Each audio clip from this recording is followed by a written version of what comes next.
I'm going to read you one of my favourite Christmas books, Kipper's Christmas Eve. That's a day when you're really excited before Christmas happens.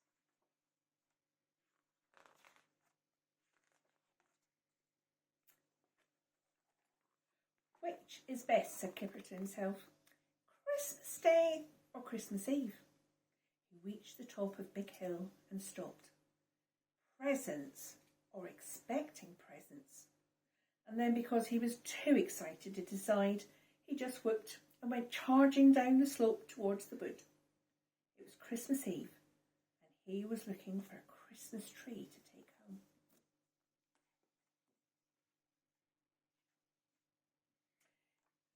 In the middle of the wood was a little fir tree.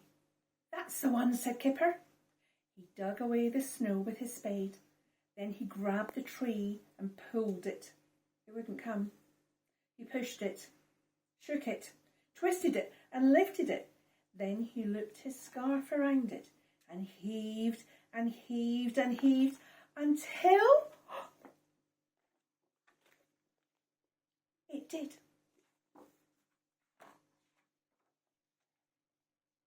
I wonder what Father Christmas will bring me, thought Kipper, as he dragged the tree home.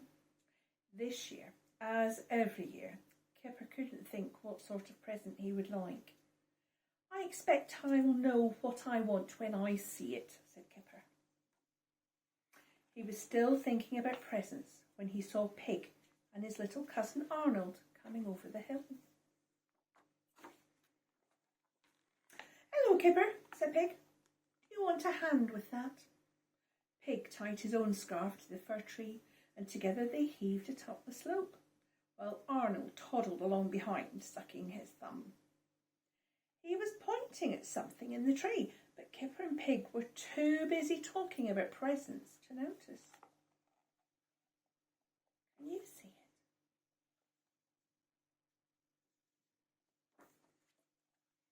At Kipper's house, they stood the tree in a bucket.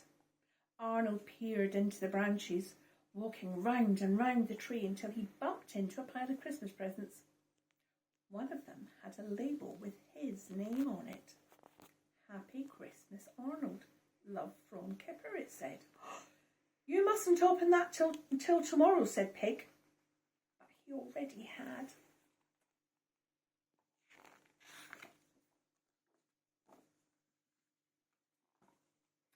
Kipper's present to Arnold was a reindeer hat.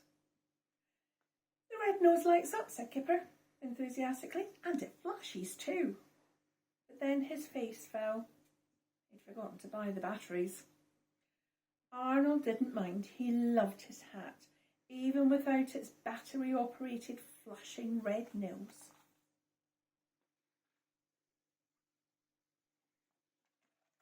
That reminds me, said Pig. I haven't wrapped up your present yet. So Pig went home, while Arnold stayed with Kipper to help him decorate the Christmas tree. What shall we put on top, Arnold? Said Kipper. Snowman or a star? But Arnold didn't seem too interested in the decorations at all. Arnold climbed onto the stool, took off his hat and plopped it over the mouse. The stool wobbled and fell over. See the mouse? Are you all right, Arnold? Said Kipper.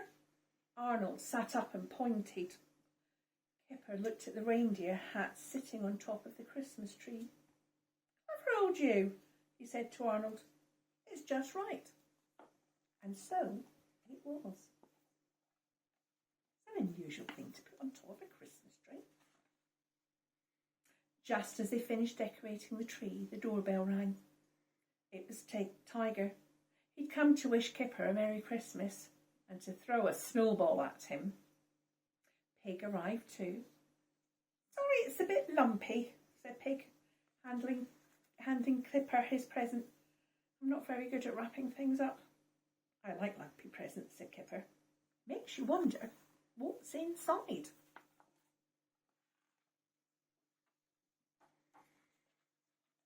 Time to go home, said Pig to Arnold. Kipper took Arnold's hat from the tree and gave it back to him. Arnold looked inside. There was no mouse. "Merry Christmas, Kipper," said Pig. "Merry Christmas, Kipper," said Tiger. "Merry Christmas, everyone," said Kipper, as they walked out into the snow. "Look out for Father Christmas." Arnold waved and looked inside his hat once more, just to make sure there really was nothing in there. "I think Christmas Eve is best," said Kipper, putting out some biscuits for Father Christmas. He pegged something to his basket with a note. "To Father Christmas. Anything, please. Thank you. Love from Kipper." He pulled the blanket up and lay staring out of the window at the stars. He was wide awake. He wasn't sleepy at all. He couldn't wait for Father Christmas to come. Nor could the mouse. Nor could Arnold. Do you think Father Christmas came? I think he did. I hope Father Christmas comes to see you. I hope you have a lovely Christmas Eve and a Christmas Day. Bye.